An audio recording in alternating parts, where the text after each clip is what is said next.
மனிதர் செய்யும் அக்கிரமங்களுக்காக இறைவன் உலகம் பிடிச்சா நம்ம ஒருத்தர் மிஞ்ச மாட்டோம். எல்லாரும் தவறு பண்ணக்கூடியவங்க தான். ஆனால் அது உணர்ந்து ஒத்துக்கிட்டு ஒப்படைக்கக்கூடியவங்க, மேலே விரும்பக்கூடியவங்க பாராட்டப்பட்டவங்க. அப்படி நம்மள சில பேர் தேவையெல்லாம் பேசியிருப்பாங்க. நம்ம பல பேர் தேவையெல்லாம் பேசியிருப்போம். மனசை கஷ்டப்படுத்திருப்போம், மனசை புண்படுத்தியிருப்போம். அப்படி சில பேர் மூலம் நமக்கு சில கஷ்டம் வரும் பொழுது அவங்கள பொறுத்து வச்சு மன்னிக்கணும், சமாதானத்தை விரும்பணும். இது இறைவழி, இது குர்ஆன்.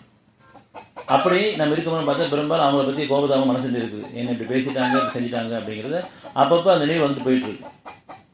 எதற்காக அந்த நினைவு நமக்கு வரணும் அப்படின்னு சொன்னால், நீங்கள் அவங்களை பற்றி கோபங்களோ பயமையோ வெறுப்போ வேண்டாம், அவங்கள மன்னிச்சிடுங்க. நானும் அவங்களை மன்னிச்சு வாழ வச்சுருக்கேன், நீங்கள் எழுத மன்னிங்க.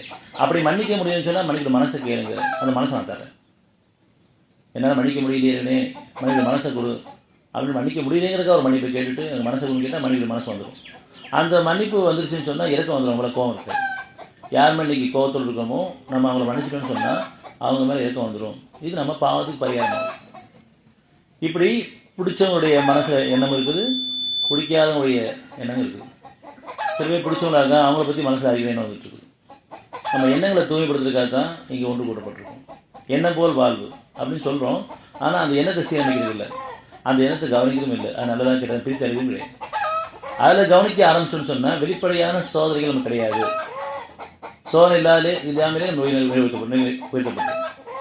இப்போ எண்ணங்களை கவனிக்கும் போது இப்பயும் சரி நமக்கு பிடிக்காதவங்க சில பேர் இருக்காங்க. அப்பப்போ அவங்க ஞாபகம் வரும்போது எனக்கு நினைச்சாவே கோவமானு சொல்கிறோம். அப்படி கோவப்படுறதுக்காக அந்த இடத்துக்கு கொண்டு வரல, நீங்கள் மன்னிச்சிருங்கிறதுக்காக இவன் கொண்டு வரான்.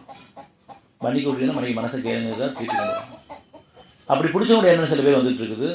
அவங்க பக்கத்தில் என்ன வரும்போதுன்னா நம்ம அவங்கள நம்பி வாழ்ந்துட்டுருக்கோம், அவங்கள பக்கம் இணை வச்சு வாழ்ந்துட்டுருக்கோம், அவங்க நம்ம உதவாக நினச்சிட்டு இருக்கிறோம். அந்த எண்ணம் நமக்கு வேண்டாம்.